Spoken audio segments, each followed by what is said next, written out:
എപ്പോഴാണ് എന്റെ സോദര മൃത്യു വരുന്നതോർക്കായിൽ എന്തു കഷ്ടമേ. എപ്പോഴാണ് എന്റെ സോദര വരുന്നതോർക്കായിൽ എന്തു കഷ്ടമേ. പ്രിയപ്പെട്ടവർക്കും സ്നേഹവന്ദനങ്ങളെ അറിയിക്കുന്നു. ദൈവവചനം പറയുന്നു, കാലം തികഞ്ഞു, ദൈവരാജ്യം സമീപിച്ചിരിക്കയാൽ മാനസാന്തരപ്പെട്ട് സുവിശേഷത്തിൽ വിശ്വസിപ്പീൻ. സുവിശേഷം എന്നതോ ദാവീദിന്റെ സന്തതിയായി ജനിച്ച് മരിച്ച് അടക്കപ്പെട്ട് ഉയർത്തെഴുന്നേറ്റ യേശു ക്രിസ്തുവിനെ ഓർത്തുകൊള്ളുക, അതാകുന്നു സുവിശേഷം. എന്നെ കേൾക്കുന്ന പ്രിയപ്പെട്ടവരെ, ഇന്ന് വൈകുന്നേര സമയത്ത് ഈ പ്രദേശത്തേക്ക് കടന്നു വന്ന യേശു ക്രിസ്തുവിനെ കുറിച്ചുള്ള സത്യസുവിശേഷം ദേശത്തോട് പങ്കുവെക്കുവാനുണ്ടായ കാരണം എന്തെന്ന് വെച്ചാൽ, യേശു ക്രിസ്തു പറഞ്ഞു, നിങ്ങൾ ഭൂലോകത്തിലൊക്കെയും പോയി സകല സൃഷ്ടികളോടും സുവിശേഷം പ്രസംഗിക്കുവീൻ. അത് മാത്രമല്ല പ്രിയരെ, ഒരു കാലത്ത് ഞങ്ങൾ പരാജയപ്പെട്ടവരായിരുന്നു. സമാധാനം എന്തെന്നറിയാതെ, സ്വസ്ഥതയില്ലാതെ ഞങ്ങളായിരുന്നു ഞങ്ങളുടെ ജീവിതത്തിൽ. യേശു ക്രിസ്തു മുഖാന്തരമുള്ള സുവിശേഷം കേട്ട് അതിൽ വിശ്വസിച്ചപ്പോഴാണ് ഞങ്ങൾക്ക് സമാധാനം ഉണ്ടായത്. അതുകൊണ്ട് ഈ പ്രദേശത്തുള്ള പ്രിയപ്പെട്ടവരും ഈ സന്ദേശം അറിയണം, ഈ സുവിശേഷം കേൾക്കണം. ആരും ഈ സത്യവചനം അറിയാതെ പോകരുത് എന്നുള്ളത് കൊണ്ടാണ് ഇന്ന് പകൽക്കാലം ഈ വൈകുന്നേര സമയത്ത് ഈ ദേശത്തേക്ക് കടന്നു വന്ന് യേശു ക്രിസ്തു മുഖാന്തരമുള്ള സന്ദേശം ഞങ്ങൾ ദേശത്തോട് പങ്കുവെക്കുന്നത്. പ്രിയരെ, ഓരോ പ്രഭാതത്തിലും നമ്മുടെ കരങ്ങളിൽ ലഭിക്കുന്ന പത്രമാധ്യമങ്ങളിൽ കൂടി അല്ലെങ്കിൽ നാം ഉപയോഗിക്കുന്ന സോഷ്യൽ മീഡിയയിൽ കൂടി നാം കാണുകയും കേൾക്കുകയും പല വാർത്തകളും നമ്മുടെ ഉള്ള സമാധാനം നഷ്ടപ്പെടുത്തുന്ന വാർത്തകളാണ് നാം കേട്ടുകൊണ്ടിരിക്കുന്നത്. ഒന്നുകിൽ ഒരു കൊലപാതകമായിരിക്കും, അല്ലെങ്കിൽ ആത്മഹത്യയായിരിക്കും, അല്ലെങ്കിൽ പീഡനമായിരിക്കും, അല്ലെങ്കിൽ അപകട മരണമായിരിക്കും. അങ്ങനെ ഒന്നിനു പുറകെ ഒന്നൊന്നായി ഒരു പരമ്പര പോലെ നാം കേൾക്കുകയും കാണുകയും ചെയ്യുന്ന പല വാർത്തകളും നമ്മുടെ ഉള്ള സമാധാനം നഷ്ടപ്പെടുത്തുന്ന വാർത്തകളാണ്. ഈ കാലഘട്ടത്തിന്റെ പ്രത്യേകത നമുക്കറിയാം. തലമുറകളെ ചൊല്ലിയാണ് മാതാപിതാക്കൾ ഭാരത്തോടെ കഴിഞ്ഞുകൂട്ടുന്നത്. പ്രിയപ്പെട്ടവരെ, ഓരോ ഭവനത്തിന്റെ അന്തരീക്ഷം എടുത്തു നോക്കിയാൽ തലമുറകളെ ചൊല്ലി ഭാരപ്പെടുന്ന മാതാപിതാക്കളെ നമുക്ക് കാണണം എന്തെന്ന് വെച്ചാൽ, മാതാപിതാക്കളെ അനുസരിക്കാതെ, ഗുരുക്കന്മാരെ ബഹുമാനിക്കാതെ ദേശത്തിനും സമൂഹത്തിനും തലവേദനയായി തലമുറകൾ മാറിക്കൊണ്ടിരിക്കുന്നു. നമ്മുടെ കലാലയങ്ങളിലും സ്കൂളുകളിലും ലഹരി കടുത്തുകൊണ്ടിരിക്കുന്നു. ലഹരിയുടെ ഉപയോഗം വർദ്ധിച്ചുകൊണ്ടിരിക്കുന്നു. നമുക്കതിനെ നിയന്ത്രിക്കുവാൻ കഴിയാത്ത അവസ്ഥയാണ് പ്രിയപ്പെട്ടവരെ. അങ്ങനെ ലഹരിക്ക് അടിമപ്പെട്ട തലമുറകളെ നോക്കി ഭാരത്തോടെ കഴിയുന്ന നിരവധി മാതാപിതാക്കളെ നമുക്കറിയാം.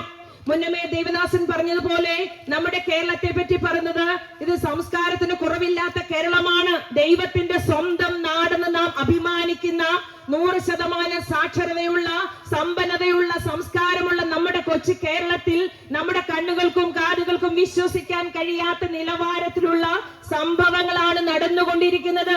പ്രിയപ്പെട്ടവരെ, മാതാപിതാക്കളെ കൊന്നൊടുക്കുന്ന തലമുറ, ലഹരിക്ക് അടിമപ്പെട്ട് സഹോദരങ്ങളെ പീഡിപ്പിക്കുന്ന സഹോദരന്മാർ, സ്വന്തം പെൺമക്കളെ നശിപ്പിക്കുന്ന പിതാക്കന്മാർ, അങ്ങനെ നമുക്ക് വിശ്വസിക്കാൻ കഴിയാത്ത നിലവാരത്തിലുള്ള അനിഷ്ട സംഭവങ്ങളാണ്, അധർമ്മ പ്രവൃത്തികളാണ് നമ്മുടെ ദേശത്ത് നടന്നുകൊണ്ടിരിക്കുന്നത്. ഇതെന്താണ് മനുഷ്യൻ ഇപ്രകാരമൊക്കെ ആയിത്തീർന്നത്? ഇതിനൊരു അറുതി വരുത്താൻ കഴിയുന്നില്ലല്ലോ എന്ന് നാം ചിന്തിക്കാറില്ലേ? പ്രിയപ്പെട്ടവരെ, വിശുദ്ധ വേദപുസ്തകത്തിന്റെ അടിസ്ഥാനത്തിൽ പറഞ്ഞാൽ ബൈബിൾ പറയുന്നു, മാനത്തോടിരിക്കുന്ന മനുഷ്യൻ വിവേകഹീനനായാൽ അവൻ നശിച്ചു പോകുന്ന മൃഗങ്ങൾക്ക് തുല്യനത്രേ. മനുഷ്യൻ മൃഗതുല്യനായി പ്രവർത്തിക്കാൻ കാരണം മനുഷ്യന്റെ ഉള്ളിൽ കുടികൊള്ളുന്ന പാപമാണ്. മനുഷ്യന്റെ ഉള്ളിൽ വസിക്കുന്ന പാപം നിമിത്തമാണ് മനുഷ്യൻ ഇതുപോലെയുള്ള അധാർമിക പ്രവൃത്തികൾ ചെയ്യുന്നത്. നമുക്ക് ആരെയും നിയന്ത്രിക്കാൻ കഴിയുന്ന കാലമല്ല ഇത്. സമാധാനത്തോടെ സ്വസ്ഥതയോടെ ആർക്കും എവിടെയും കഴിയാൻ കഴിയുന്ന കാലമല്ല.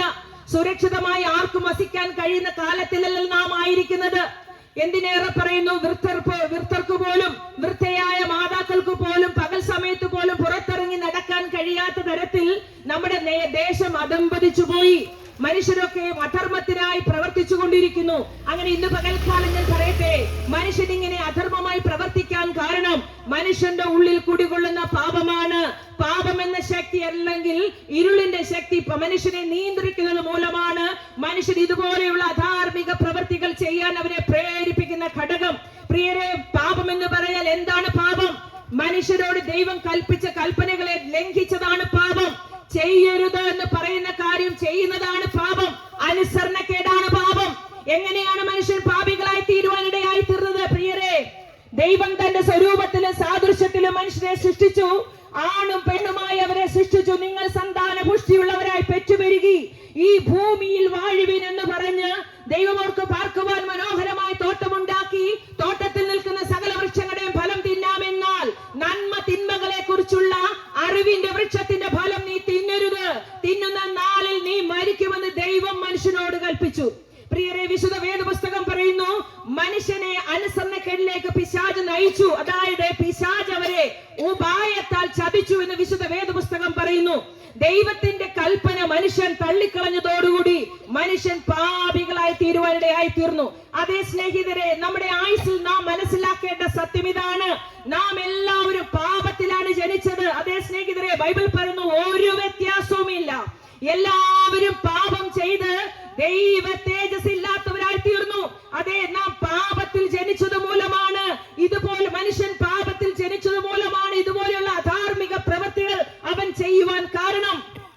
എന്നെ കേൾക്കുന്ന വാത്സല്യ സ്നേഹിതരെ, ആദ്യ മനുഷ്യനായ ആദാമും ഹവ്വായും ദൈവ കൽപ്പന ലംഘിച്ചു. ദൈവത്തിൽ നകന്നുപോയതോടുകൂടി മനുഷ്യൻ പാപികളായി തീർന്നു. ബൈബിൾ പറയുന്നു, ഏകന്റെ ലംഘനത്താൽ പാപവും പാപത്താൽ മരണവും ഈ ഭൂമിയിലേക്ക് വന്നു. അപ്പോൾ മനുഷ്യരുടെ ചോദ്യം ഇതാണ്, ആദാം പാപം ചെയ്തെങ്കിൽ ഞങ്ങൾ എന്താണ് തെറ്റ് ചെയ്തത് ചോദിക്കുന്നവരോടായി പറയട്ടെ, ആദ്യ മനുഷ്യനിൽ നിന്നാണ് ഈ മാനവ സമൂഹം ഉടലെടുക്കുവാനിടയായി തീർന്നത്.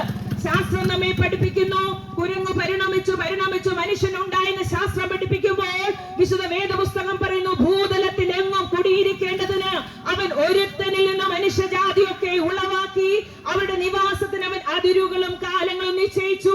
അങ്ങനെയെങ്കിൽ ആദ്യ മാതാപിതാക്കൾ ചെയ്ത തെറ്റുമുഖാന്തരം പിന്നത്തെ തലമുറകളൊക്കെ പാപികളായി തീരുവാനിടയായി തീർന്നു. അതേ സ്നേഹിതരെ, ദൈവത്തിൽ നകന്നുപോയ മനുഷ്യനെ പാപം ചെയ്ത് ദൈവത്തിൽ നകന്നുപോയ മനുഷ്യനെ ദൈവത്തോട് അടുപ്പിക്കുവാൻ ദൈവം കൊടുത്ത കൽപ്പനകൾക്കോ നിയമങ്ങൾക്കോ ന്യായ പ്രമാണങ്ങൾക്കോ കഴിയാതിരുന്നപ്പോൾ ബൈബിൾ പറയുന്നു, രക്തം ചൊരിഞ്ഞിട്ടല്ലാതെ വിമോചനമില്ല.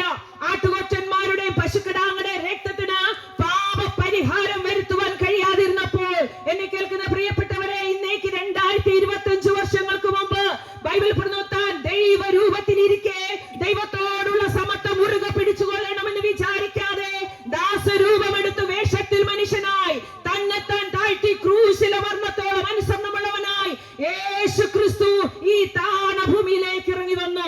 നാം ചെയ്യുന്ന കർമ്മങ്ങൾ കൊണ്ടോ ആചാരങ്ങൾ കൊണ്ടോ അനുഷ്ഠാനങ്ങൾ കൊണ്ടോ നാം കൊടുക്കുന്ന നേർച്ച കാഴ്ചകൾക്കോ നാം ചെയ്യുന്ന പുണ്യപ്രവർത്തികൾക്കോ മനുഷ്യർക്ക് ലക്ഷ്യം ലഭിക്കാതിരുന്നപ്പോഴാണ് ബൈബിൾ പറഞ്ഞവൻ ധന്യനായ ഏകാധിപതി, രാജാതി രാജാവ്, കർത്താതി കർത്താവ്, താൻ മാത്രം അമർത്യതയുള്ളവൻ, അടുത്തുകൂടാതെ വണ്ണം വെളിച്ചത്തിൽ വസിക്കുന്നവൻ, മനുഷ്യർക്കാർക്കും കാണാൻ കഴിയാത്തവൻ, മനുഷ്യരാരും കണ്ടിട്ടില്ലാത്തവൻ, ആ ഉന്നതനായ ദൈവം ഈ താണഭൂമിയിലേക്ക് ഇറങ്ങി വന്നു മനുഷ്യന്റെ രക്ഷയ്ക്ക് വേണ്ടി.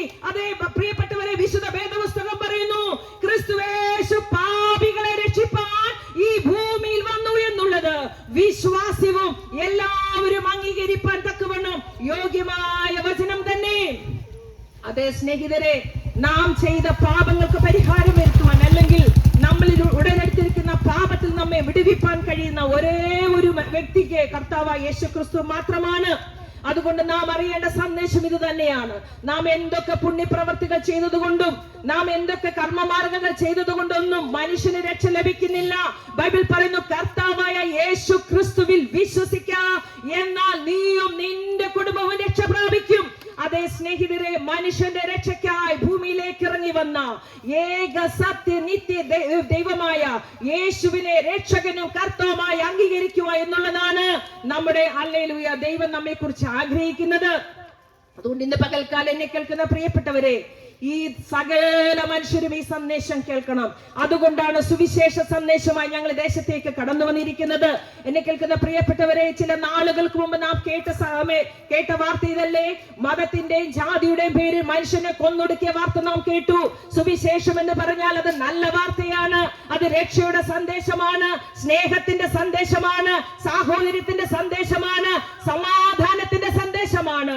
സുവിശേഷം എന്ന് പറഞ്ഞാൽ നിന്നെ പോലെ തന്നെ നിന്റെ അയൽക്കാരനെ സ്നേഹിക്ക, നിന്റെ ശത്രുവിന് വിശക്കുന്നുവെങ്കിൽ അവന് തിന്മാൻ കൊടുക്ക, ദാഹിക്കുന്നുവെങ്കിൽ കുടിപ്പാൻ കൊടുക്ക എന്ന് പറഞ്ഞ് ശത്രുക്കളെ സ്നേഹിക്കാൻ പഠിപ്പിക്കുന്ന ഒരേ ഒരു സന്ദേശമേ ഉള്ളൂ, അതാണ് സുവിശേഷം. അതേ പ്രിയപ്പെട്ടവരെ, നമ്മെ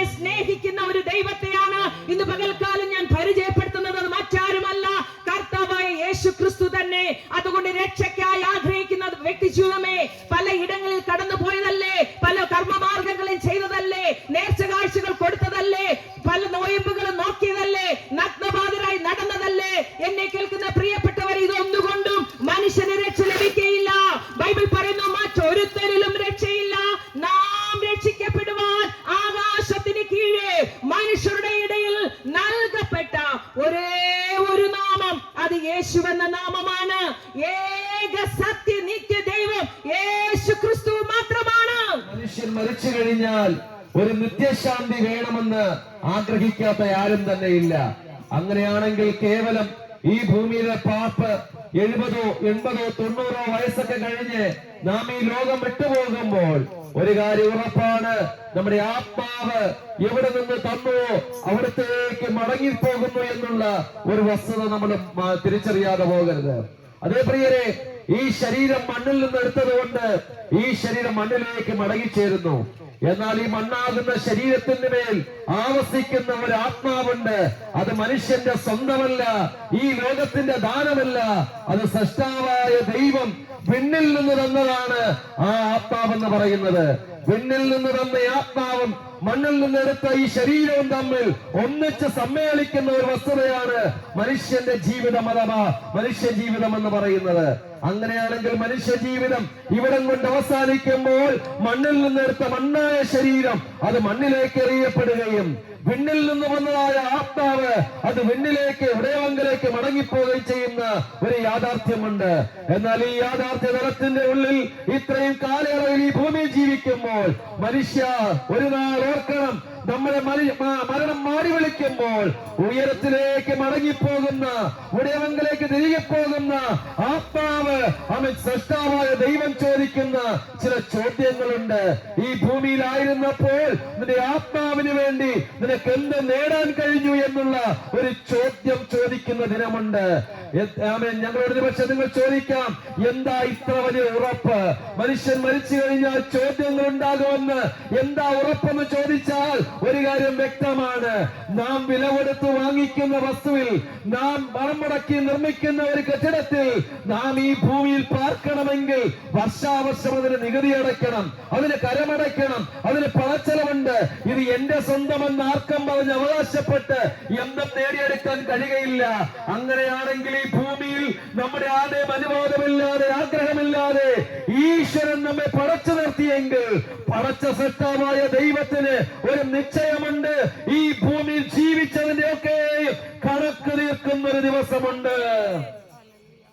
അതുകൊണ്ട് വിശുദ്ധ ബൈബിൾ പ്രകാരം വിളിച്ചു പറയുന്നു, ഒരിക്കൽ മരണവും പിന്നെ ന്യായവിധി മനുഷ്യർക്കായി ദൈവം നിയമിച്ചിരിക്കയാൽ എല്ലാവരും ക്രിസ്തുവിന്റെ ന്യായാസനത്തിന് മുമ്പിൽ വെളിപ്പെടേണ്ടതാകുന്നു. പ്രിയ സഹോദര, സ്നേഹിത, ഈ ശബ്ദം നിങ്ങൾ കേട്ടില്ല എന്ന് നിങ്ങൾക്ക് ഒരിക്കലും പറയാൻ സാധ്യമല്ല. സമാധാനത്തിന്റെ ദൈവം, സന്തോഷത്തിന്റെ ദൈവം, ആനന്ദം തരുന്ന ദൈവം, ആ ദൈവത്തെ ഞങ്ങൾ പരിചയപ്പെടുത്തിയത് 18-ാം നൂറ്റാണ്ടിൽ ഈ കേരളം കണ്ട ഏറ്റവും വലിയ നവോത്ഥാന നായകരെന്ന് വിശേഷിപ്പിക്കുന്ന ശ്രീ നാരായണ ഗുരു അവർ ഇപ്രകാരം വിളിച്ചു പറഞ്ഞു, ചെത്തരുത്, വാറ്റരുത്, അത് ഉപയോഗിക്കരുതെന്ന്. എന്നാൽ ജനസമൂഹമേ, ആ നവോത്ഥാനത്തിന് തിരികൊളുത്തിയ ആ മനുഷ്യൻ മൺമറയപ്പെട്ടിട്ടും ഇന്നും ചെത്തുന്നതും വാറ്റുന്നതും കുടിക്കുന്നതും നമ്മുടെയൊക്കെ ഒരു ശീലമായി കഴിഞ്ഞു.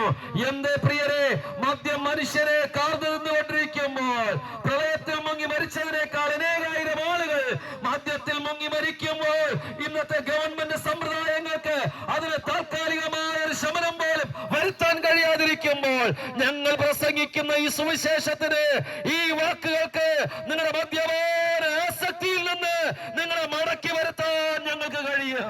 അത് ഞങ്ങളുടെ കഴിവ് കൊണ്ടല്ല, ഞങ്ങളിൽ വ്യാപരിക്കുന്ന ഒരു ശക്തിയുണ്ട്, ഞങ്ങളെ സ്നേഹിക്കുന്ന ഒരു ദൈവമുണ്ട്.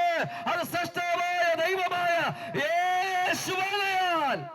ആ യേശുവിന്റെ അടുക്കലേക്ക് വരുന്ന ആരെയും അവിടുന്ന് വെറുതെ അയക്കുന്നില്ല. അവിടുത്തെ അടുക്കലേക്ക് വന്നാൽ അവിടുന്ന് നിശ്ചയമായും ഒരു രൂപാന്തരം നൽകുന്ന ദൈവമാണ്. നിങ്ങളുടെ ജീവിതത്തിൽ ഒരു രൂപാന്തരം ആഗ്രഹിക്കുന്നുവോ? ഒരു മാറ്റം ആഗ്രഹിക്കുന്നുവോ? എത്ര അഡിക്ഷൻ സെന്ററുകളിലും മാറി മാറി ചികിത്സ നേടിയിട്ടും നിങ്ങൾക്ക് മാറ്റാൻ കഴിയാത്ത ചില ദുർവ്യാധി പോലെ മദ്യപാനവും ലഹരി ഉൽപ്പന്നങ്ങളുടെ പ്രയോഗവും മയക്കുമരുന്നിന്റെ അടിമത്വവും നിങ്ങളെ വേട്ടയാടപ്പെടുന്നെങ്കിൽ ഇന്ന് ഈ സന്ധ്യാവേളയിൽ ഞങ്ങൾ ഉച്ചസ്ഥലം വിളിച്ചു പറയുന്നു, മുതൽ മുടക്കണ്ട, ഒരു കാശ് കൊടുക്കണ്ട. യഥാർത്ഥമായ യേശുവിങ്കലേക്ക് അടുത്തു വന്നാൽ നിത്യമായ സമാധാനം നിങ്ങളുടെ ഹൃദയങ്ങളിൽ വാഴാനിടയായി തീരും. ഞങ്ങൾ ഇവിടെ ഞങ്ങളുടെ വാക്കുകൾ വിരാമം കുറിച്ച് മടങ്ങിപ്പോകാൻ ഞങ്ങൾ ആഗ്രഹിക്കുന്നു. പ്രിയരെ, ഒരു സത്യം നിങ്ങൾ അറിയാതെ പോകരുത്. ഇന്നല്ലെങ്കിൽ നാളെ നാം ഓരോരുത്തരും മരണപ്പെട്ട് മരണം വഴിയായി ലോകം വിട്ട് മാറ്റപ്പെട്ടേ തീരൂ. എന്നാൽ വിശുദ്ധ ബൈബിളിൽ നൂറ്റാണ്ടുകൾക്ക് മുമ്പ് ഈ കാലത്തിൽ ആമേൻ ഈ ലോകത്തിൽ ജീവിച്ചിരുന്ന ഒരു ഭക്തനായ മനുഷ്യനുണ്ട്. അദ്ദേഹത്തിന്റെ പേര് ഇയ്യോബ് എന്നാണ്. ആമേൻ വിശുദ്ധ ബൈബിളിൽ ഇയ്യോബ് എന്ന് പറയപ്പെടുന്ന ഒരു ഭക്തന്റെ പേരിൽ ഒരു പുസ്തകമുണ്ട്. ആ പുസ്തകം 14-ാം അധ്യായം 14-ാമത്തെ വാക്യത്തിൽ പ്രകാരം പറയുന്നു, മനുഷ്യൻ മരിച്ചാൽ പിന്നെ വീണ്ടും ജീവിക്കുമോ? നൂറ്റാണ്ടുകൾ പഴക്കമുള്ള ഈ ചോദ്യത്തിന് ഇന്നും പ്രസക്തിയുണ്ട് പ്രിയരെ. എല്ലാവരും ചോദിക്കുന്ന ചോദ്യമാണ്, മനുഷ്യൻ മരിച്ചാൽ പിന്നെയും ജീവിക്കുമോ? നൂറ്റാണ്ടുകൾ കഴിഞ്ഞു, കാലഘട്ടങ്ങൾ മാറി മറിഞ്ഞു, നവോത്ഥാന നായകന്മാരും രാജ്യത്തെ രോഗത്തെ കിടുകിട വിറപ്പിച്ച കിരാത ചക്രവർത്തിമാരും രാജാക്കന്മാരും വാണഴിയ കാലങ്ങൾ കഴിഞ്ഞു പോയിട്ട് അവർക്കാർക്കും ഉത്തരം പറയാൻ കഴിഞ്ഞില്ല. ലോകത്തെ കീഴ്മേൽ മറിച്ച ഗ്രീക്ക് തത്വചിന്തകന്മാരായ പ്ലാറ്റോയും അരിസ്റ്റോട്ടലും തുടങ്ങി സോക്രട്ടീസ് തുടങ്ങിയ തത്വജ്ഞാനികൾക്ക് അതിന് ഉത്തരം പറയാൻ കഴിഞ്ഞില്ല. എന്നാൽ കാലത്തിന്റെ നിറവായപ്പോൾ കന്യകയിൽ ജാതനായ ഈശോ മശിഹ മുഴു ലോകത്തോട് വിളിച്ചു പറഞ്ഞു, എന്നിൽ വിശ്വസിക്കുന്നവൻ മരിച്ചാലും ജീവിക്കും. ഇന്ന് മേൽക്കാലം ഉത്തരമില്ലാത്ത ഒരിടമുണ്ടെങ്കിൽ ലോകത്തിൽ എവിടെയും ഉത്തരമില്ലായിരിക്കാം. എന്ന സകലത്തിനും ഉത്തരം തരുന്ന ഒരിടമുണ്ടെങ്കിൽ അത് ഞങ്ങൾ പ്രസംഗിക്കുന്ന, ഞങ്ങൾ ഉയർത്തുന്ന ഈ യേശുവിന്റെ നാമമല്ലാതൊന്നില്ല. വിശുദ്ധ ബൈബിൾ വ്യക്തമായി പറയുന്നു, മരിച്ചാൽ മനുഷ്യൻ വീണ്ടും ജീവിക്കും. അതെ, എന്നിൽ വിശ്വസിച്ച് ജീവിച്ചിരുന്ന് മരിക്കുന്നവൻ ഒരു നാളും നശിച്ചു പോകയില്ലെന്ന് തിരുവചനം വ്യക്തമായി പറയുന്നെങ്കിൽ ഇന്ന് പകൽക്കാലം നമുക്ക് നശിച്ചു പോകാത്ത ഒരു ആത്മാവുണ്ട്. ആത്മാവിന് വേണ്ടി കരുതാനുള്ള നാഴികയും സമയവും ഈ ഭൂമിയിൽ ജീവനോടിരിക്കുമ്പോഴാണെന്ന് നമ്മൾ മറന്നു പോകരുത് പ്രിയരെ. ഞങ്ങൾ വാക്കിൽ വിരാമമിടട്ടെ. നിങ്ങൾക്ക് വേണ്ടി ഞങ്ങൾ പ്രാർത്ഥിക്കട്ടെ. ഞങ്ങളുടെ ശബ്ദം കേട്ട ആർക്കെങ്കിലും ഈ യേശു കർത്താവിനെ വേണമെന്നുണ്ടെങ്കിൽ, ആ യേശു കർത്താവിന്റെ സ്നേഹം അറിയണമെന്നുണ്ടെങ്കിൽ, ആ സമാധാനത്തിന്റെ വക്താവായി തീരണം. എനിക്കും സമാധാനം വേണം. ഞാൻ ചിന്തിക്കുന്ന ഈ മരണത്തിന്റെ വാതിൽ നിന്ന് അപ്പുറത്തേക്ക് കടന്നു പോകണം. എന്നെ നാളുകളായി വേട്ടയാടുന്ന ഭീതിജനകമായ ആത്മഹത്യയിൽ നിന്ന് ഒരു മോചനം വേണമെന്ന് ആഗ്രഹിക്കുന്നെങ്കിൽ നിങ്ങൾ ഒരിടവും തേടി പിടിച്ചോടേണ്ട പ്രിയരെ. ആയിരിക്കുന്ന ഇരിപ്പിടത്തിൽ അഥവാ നിൽക്കുന്ന നിൽപ്പിടത്തിൽ നിന്നുകൊണ്ട് ഒരു നിമിഷം ഈ കർത്താവിനോടൊന്ന് പ്രാർത്ഥിക്കാൻ മനസ്സുണ്ടോ? ഞങ്ങൾ പറയുന്ന വാചകങ്ങളും ഏറ്റുചെന്ന് അവൻ നിങ്ങൾക്ക് പ്രാർത്ഥിക്കാൻ മനസ്സുണ്ടെങ്കിൽ ഇതുവരെ അനുഭവിക്കാത്തൊരു സമാധാനം, ഇതുവരെ അനുഭവിക്കാത്തൊരു സന്തോഷം ഇന്ന് ഈ സന്ധ്യാവേളയിൽ നിങ്ങളുടെ ജീവിതത്തിൽ, നിങ്ങളുടെ കുടുംബത്തിൽ അവൻ വിളയാടുമെന്നുള്ളതിന് യാതൊരു സംശയവുമില്ല പ്രിയരെ. ഞങ്ങൾ നിങ്ങൾക്കായി ഒന്ന് പ്രാർത്ഥിക്കട്ടെ. ആമേ, കഴിയുമെങ്കിൽ ഈ ഈശ്വരനെ നിങ്ങളുടെ ഹൃദയത്തിലേക്ക് ഒന്ന് സ്വീകരിക്കൂ. ഒരു കാശ് മുടക്കണ്ട, നേർച്ച കാഴ്ചകളൊന്നും നടത്തണ്ട. നിങ്ങൾ നിൽക്കുന്ന നിൽപ്പിൽ, ഇരിക്കുന്ന ഇരിപ്പിൽ അവിടെ നിന്നുകൊണ്ട് പ്രകാരം എന്ന് പറയാ, കർത്താവേ, ഇങ്ങനെ ഒരു യേശു ജീവിക്കുന്നെങ്കിൽ സമാധാനം തരുന്ന, നിത്യസന്തോഷം തരുന്ന, എന്റെ ഈ മദ്യപാനത്തിൽ നിന്ന്, എന്റെ മക്കളുടെ ലഹരി ഉൽപ്പന്നങ്ങളുടെ അടിമത്തത്തിൽ നിന്ന്, സമാധാനമില്ലാത്ത ഈ കുടുംബ ജീവിതത്തിൽ എനിക്കൊരു സമാധാനം തരാൻ കഴിവുള്ള ഒരു ഈശ്വരൻ യേശുവാണെങ്കിൽ ഇന്ന് ഈ സന്ധ്യാവേളയിൽ എന്റെ ജീവിതത്തിലേക്ക്, എന്റെ കുടുംബത്തിലേക്ക് ഇറങ്ങി വരണമേ എന്ന് മനസ്സ് നുറുങ്ങി ഒന്ന് പ്രാർത്ഥിച്ചാൽ നിശ്ചയമായും ആ യേശു നിങ്ങളുടെ ഭവനത്തിലേക്ക്, നിങ്ങളുടെ ഉള്ളറയിലേക്ക്, നിങ്ങളുടെ ജീവിതത്തിലേക്ക് ഇറങ്ങി വന്ന് നിത്യമായ സമാധാനവും നിത്യമായ ശാന്തി നൽകുവാനിടയായി തീരും. ആ യേശുവിങ്കിലേക്ക് ഒരു നിമിഷം നിങ്ങളുടെ കണ്ണുകൾ ഉയർത്താൻ തയ്യാറാണോ? ഒരു നിമിഷം പ്രാർത്ഥിക്കാൻ മനസ്സുണ്ടോ? എങ്കിൽ നിശ്ചയമായി നിങ്ങൾ പ്രാർത്ഥിക്കേ. ഞങ്ങളെ സ്നേഹിക്കുന്ന ഞങ്ങളുടെ സ്വർഗസ്ഥ പിതാവേ, ഈ പ്രസംഗിക്കപ്പെട്ട യേശു സത്യമാണെങ്കിൽ ഞങ്ങളുടെ ജീവിതത്തിലേക്ക് ഒന്നിറങ്ങി വന്ന് എന്റെ പിതാവിന്റെ മദ്യപാനത്തിൽ നിന്ന്, അല്ല എന്റെ മകന്റെ മദ്യപാനത്തിൽ നിന്ന് ലഹരിക്കടിമയായി തീരുന്ന ജീവിക്കുന്ന എന്റെ സഹോദരങ്ങളുടെ ജീവിതത്തിൽ ഒരു മാറ്റം നൽകണമേ പിതാവേ എന്ന് ഒരു നിമിഷം പ്രാർത്ഥിക്കുന്നെങ്കിൽ നിശ്ചയമായും ഇന്ന് രാത്രി, ഇന്ന് മുതൽ നിങ്ങളുടെ ജീവിതത്തിൽ അത്ഭുതം കാണുവാനിടയായി തീരും.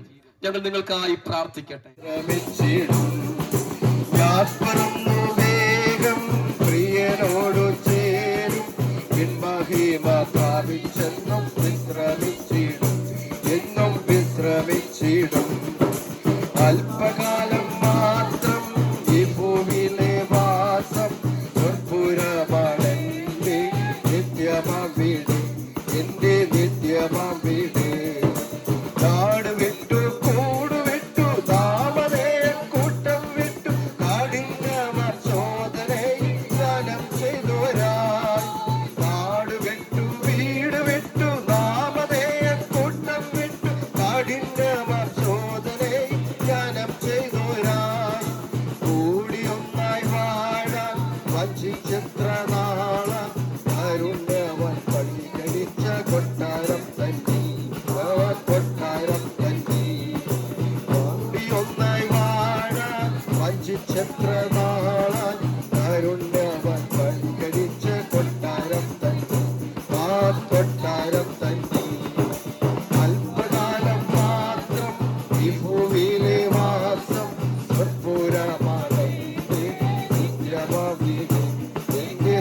ഭാഗ്യവതി